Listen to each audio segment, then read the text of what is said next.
Welcome to Good Mythical More. We are celebrating an amazing milestone. It's actually happening tomorrow. Yeah, but we gotta celebrate it now.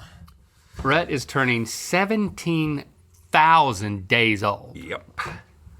That's wild, dude. You're welcome. How are we gonna celebrate this? In a logical way, which is we're going to discuss some pop culture from when you were 17 in 1994 and compare that to what 17-year-olds experience today and decide which 17-year-old has it better. Okay. That makes a lot of sense. I follow. But first, we're going to define today's word, choir. Spelled Q-U-I-R-E, as in Esquire without the S. Esquire without the E and the S. You inquire, you esquire, you acquire, but if you just choir. Well, a choir. A choir is a singing group. But a singing group that starts with a Q. You think it's a verb? I'm gonna choir you.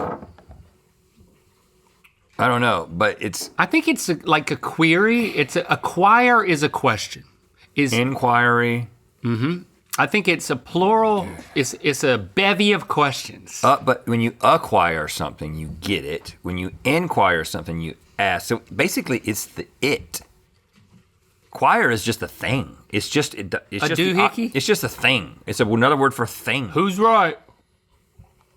A collection of 24 or sometimes 25 sheets of paper of the same size and quality. Which is a thing.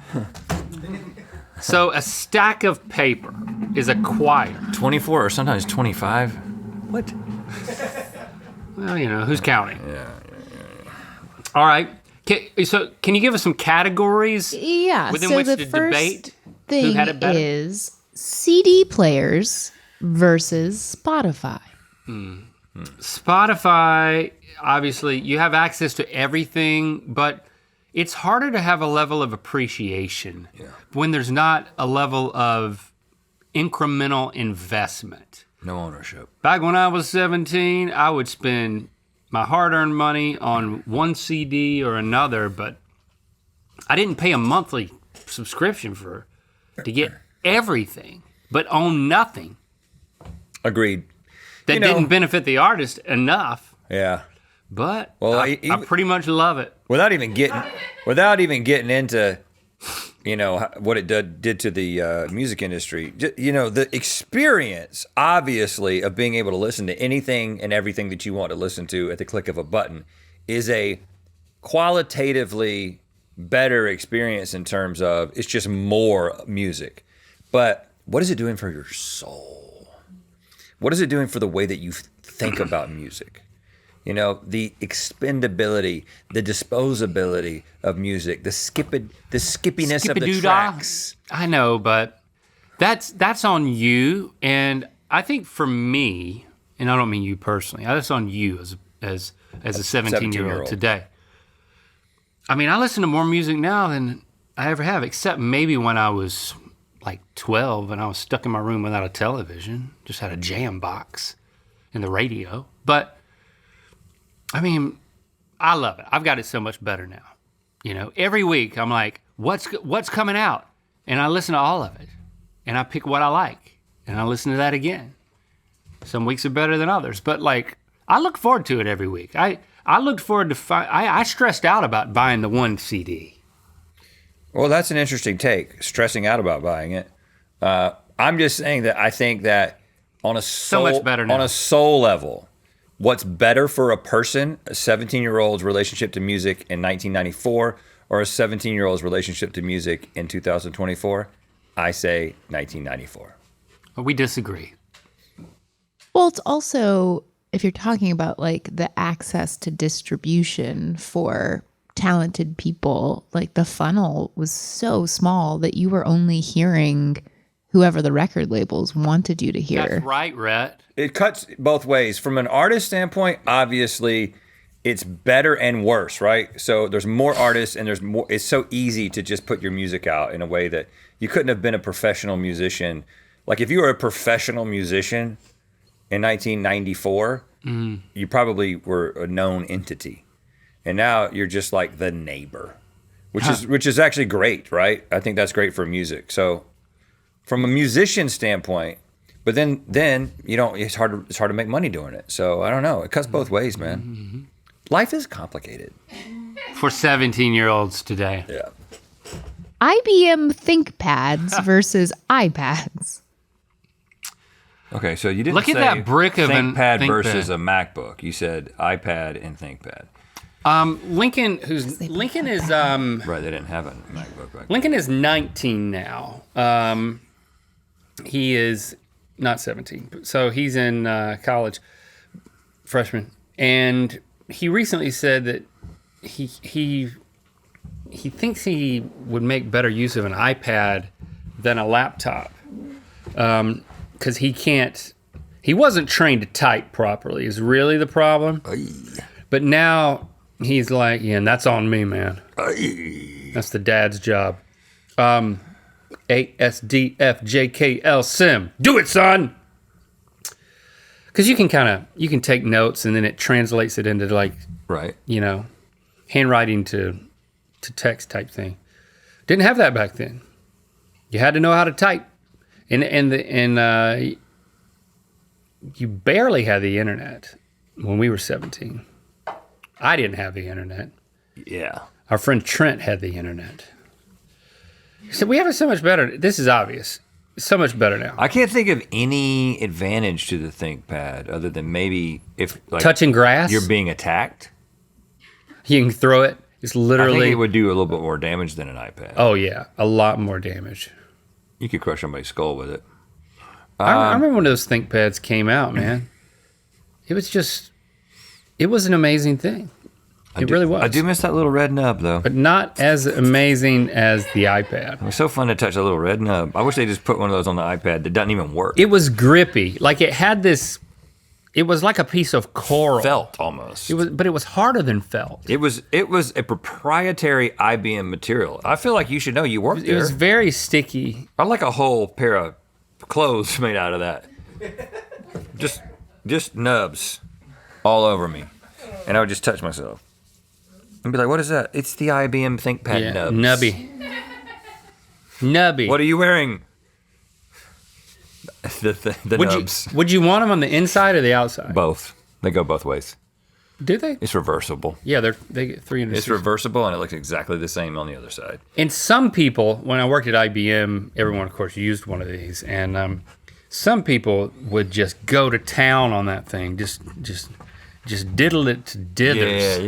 Yeah, you got to be careful. To not, I mean, it would just and it would start to like warp. Yeah. People would be on that thing. If you rub one side of it, you got to make sure you rub the other side to keep it even. Right. Yeah. You got to constantly move your finger to keep it rubbing in the right place. And it would the way that when you would push on it, it would start to hurt up here in the carpal hand. tunnel. Yeah. Setting in. Yeah. So 17-year-olds don't have to worry about that. Yeah. So the iPad is better. iPad's a little bit better. We look good today, Rhett. Yeah, we should wear the same exact thing more often. Porn tapes versus Pornhub is the next one. Porn tapes? I don't want to talk about it. I think this is an easy one. The tapes. I've never watched a porn tape. But I found a lot of magazines in the woods.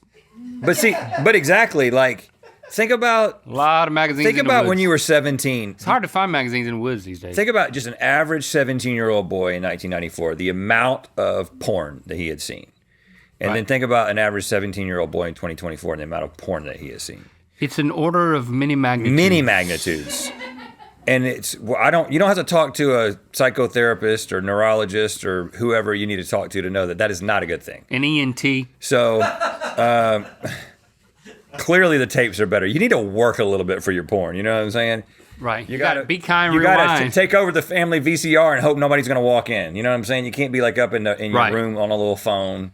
Too easy. Yeah, you need a path of resistance. Right. You got to have some resistance. You got to go on a hike and look under like dilapidated shed pieces in order to find your pornography. Yeah, that's right. You need like pages that you can only see like half of what you want to see. Be like, dang, if it wasn't burnt. Why was that such a thing? Finding porn in the woods. I found porn in the woods. I didn't live anywhere near you guys. No, because you didn't want it in your house. You didn't want it inside because your parents would find it. Yep. Right? And so I never had any, actually. I had it from other people whose dad, there was like a drawer that a dad would have, a neighbor's dad. Yeah. And you would find it, and then you're like, what am I going to do with this? Oh, put it in the woods. It's like, I'm going to put it under this bucket outside somewhere. Yeah. It's just like, you're not thinking like, oh, maybe I should seal this up and like put it someplace. I only actually hit it once, but I found it many times. And a lot of times it was very waterlogged. Where'd you hide it? That was okay. That was okay. Yeah, but then the pages stick together. They do anyway. Yeah, that's right. 17-year-olds now have it it's too convenient. It's a problem. way too convenient. Way too convenient. We're being responsible dads. Yeah, I'm not going to say that it needs to be outlawed, Texas, but I'm just saying that it needs to be, you gotta hold back a little bit. Time Magazine's Person of the Year in 1994 was Pope John Paul II, and in 2023 was Taylor Swift. Okay, so who's a better person? We're not taking the bait on this one, Stevie. Who's better for 17-year-olds, the Pope or Taylor Swift? Wow, this is really, it seems like we're really drawing a cultural line of distinction here with our answer. Taylor Swift. The new Pope he's a better Pope. He's a better Pope, right? I mean, as far as I'm concerned, Pope Francis is a better Pope than the last Pope, Pope John Paul. Okay. So, if it was Pope Francis or Taylor Swift, I don't know. I'm at that point. I'm kind of like, I don't know. Flip a coin. I'm staying out of this. But if it's Pope John Paul or Taylor, I'm going Taylor. Yeah, and I'm just saying Taylor. Just for 17-year-olds. I'm not talking about for the world at large. Most popular baby names, 1994, Jessica and Michael. 2022, Olivia and Liam. Liam is the most popular name? We thought about naming... Because of Neeson? One of our kids Liam because... because of One Direction, you think? Maybe. Because we just went with L names, but then quickly realized that when we said Liam, it sounded like, something that sticks out of a tree. So we passed that on. Oh. Liam and Olivia. Liam. Get off that Liam. Liam's out on the limb again. I don't know what we're going to do to that boy. He's always going out on the limb. Who? Liam. He's doing what? He's on the limb. Liam's on the limb. Oh. Fake crying. The way you fake cry is your eyes just close. You gotta just close your eyes when you're upset. Hey, listen, if y'all ever see me in a court case and I've been accused of something and I'm on the stand going, oh, I'm so sorry, I'm faking. I'm faking. I'm saying if I'm doing that, if I'm really crying, there'll be tears falling. Don't say oh, I'm so sorry. That's an admission of guilt. Oh, I'm so sorry. Liam is sorry. Say I didn't do it.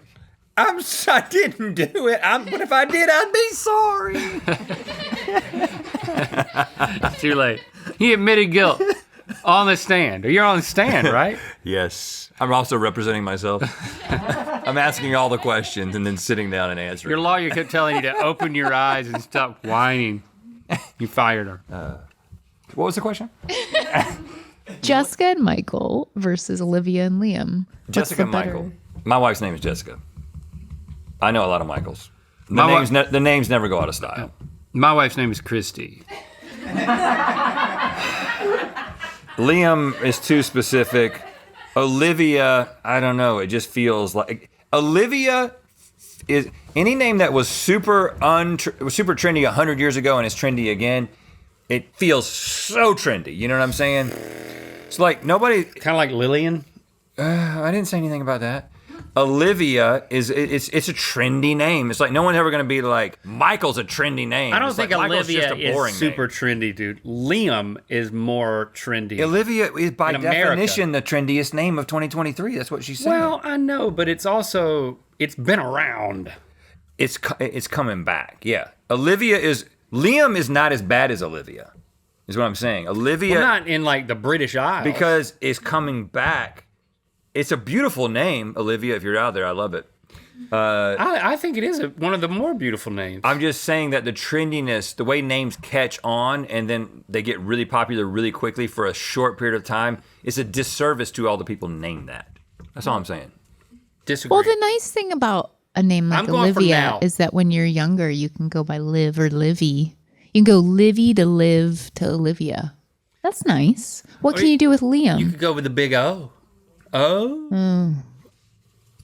Liam. Lee. Forget it. I am going with that though. 17 now is better. I think if you're naming a kid right now, this is just what I would suggest. You should look at the last 3 to 5 years of the baby names. And if the name that you're thinking about is rising in the ranks, do not name your kid that. I'm just saying. If you want your kid to have a unique name, if that's what you're into, because if the year you name your kid coincides with like it's in the top 5, everybody in their class is going to have the same name. Well, if you want an original name, I think you should name your kid Scratcher. Scratcher. Yeah. Yeah. It could become trendy though, because it's fun to say. Scratcher. Oh, he's a scratcher. Okay, Woodstock 94 versus Coachella 2024. And here's some Woodstock 94 acts. This is crazy. Aerosmith, Nine Inch Nails, Metallica, Bob Dylan, Johnny Cash, Green Day, Red Hot Chili Peppers. Okay, Salt 94. and Peppa, You don't have to keep going. Spin Doctors, and Santana. Spin Doctors? And tell me who was at Coachella? Coachella, Lana Del Rey, Tyler the Creator, Doja Cat, Sabrina Carpenter. I'm afraid I'm going to not know how to pronounce some of these people. Well, you got it. I'll stop there. Renee Rapp. Renee Rapp is a very popular person for the Mythical crew. Renee, just know that. We took a survey. Is she a lesbian or just loved by them? Both. Okay. Lesbian. Great. Lesbian. Does she play the bass in her spare time? So. It depends on if that's a euphemism for something. It could be. We could figure it out. Give us enough time. Is that what you're basing your answer about Woodstock versus Coachella? There's no contest. 94 is better. I mean, those are classic acts that will be talked about for decades. Well, they already were. Yeah, right. Okay, I'll go with that. I think I agree. We had it better. Now, Woodstock, was it 2000? Is the one that went nuts with corn and stuff? What was that? What? Nuts with what? Corn. Is that the one that had corn? Nuts with corn. We had to survive on nuts and corn. Woodstock 2000, I think. Yeah, the one where it was... they started tearing down stuff. There was a documentary. A documentary about it. It's great. I think that's it, yeah. 99, Woodstock 99 was nuts for corn. Nuts for corn. I see ya. Yes. Next. Ganucci. Yes. Next. Kamabucha. You got it. Yes. And finally. Quinoa. Yes. Yes.